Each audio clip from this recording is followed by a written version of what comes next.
On January 23, 1897, Elva Zona Heaster, about 24 years old, was found dead, later proven to have been murdered by her husband through her own ghost's testimony.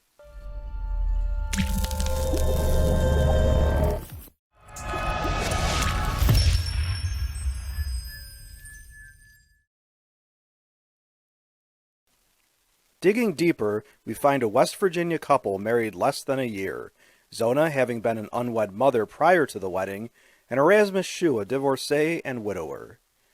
Zona's body was found by a boy who had been sent on an errand by Shue, and Shue was summoned to the scene. Prior to the arrival of the local doctor, who doubled as a coroner, Shue had moved the body to the bed and had dressed her in a high neck dress with a veil. The doctor tried to examine the victim, but the violent protestations of Shue kept him from doing much more than glancing at her, certainly not a normal examination. After her death having been ruled natural, everlasting faint, whatever that is, Zona was buried, though witnesses did notice her head flopping around limply when she was moved. After praying every day for a month, Zona's mother had a dream or vision from the ghost of Zona, who told her mother that Shue had murdered her by strangling her and breaking her neck.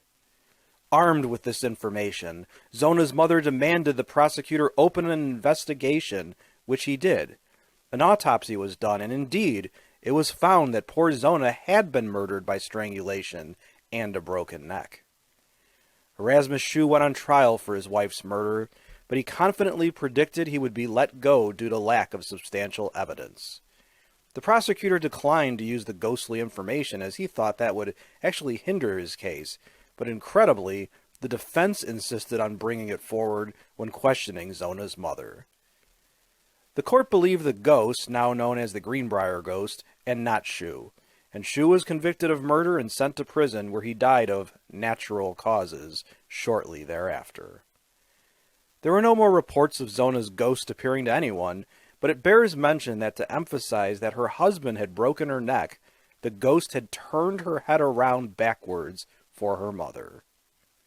Another highly unusual aspect of this case, bizarre aspect if you will, is that the state of West Virginia actually erected a monument to the case, noting that it is the only case where a ghost testimony solved a murder. Probably also the only monument erected by any state to a ghost. As a question for my students, should supernatural evidence ever be considered in a trial? If so, what kind of evidence and under what circumstances? If you like this video and would like to receive notification of new videos, please feel welcome to subscribe to History and Headlines.